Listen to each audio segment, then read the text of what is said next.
আমাদের এই উদীচী আজকে আমরা সেখানে হামলার ঘটনা শুনলাম। আমরা সেখানে সংহতি জানাতে আসছি তাদের সাথে।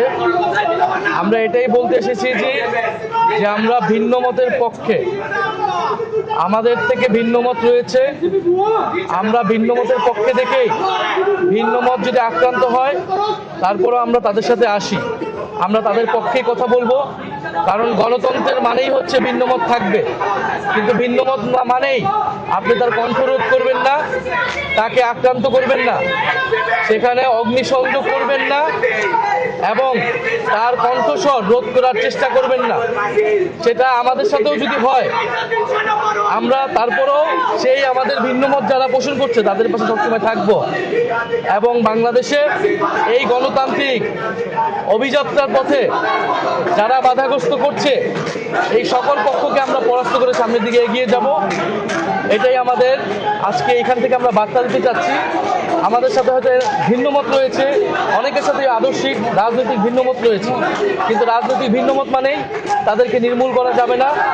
তাদের যেই নাগরিক অধিকার তার পক্ষে থাকতে হবে এবং সরকারকে তার জায়গা থেকে দায়িত্বশীল ভূমিকা পালন করতে হবে। সহিংসতা আমাদের পথ নয়। ওসমান হাদির মৃত্যুকে কেন্দ্র করে যখন পুরো বাংলাদেশ ঐক্যবদ্ধ হওয়ার সুযোগ ছিল, সব দল মত নির্বিশেষে আমরা ওসমান হাদি এবং জুলাইয়ের কে ধারণ করে এক জায়গায় এসে প্রতিবাদ জানাতাম এবং বাংলাদেশকে এগিয়ে নিয়ে যেতাম, তখন কিন্তু বাংলাদেশকে বিভাজিত করে ফেলা হলো।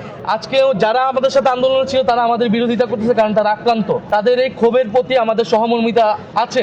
আবার আমাদেরই এই গণ অভ্যুত্থানে ছিল তারাই আবার বিরোধিতা করতেছে। একটা নির্বাচিত ছাত্র সংসদের নেতারা বলতেছেন যে এই জায়গাগুলো, এই সাংস্কৃতিক প্রতিষ্ঠানগুলোকে নির্মূল করে দিতে হবে।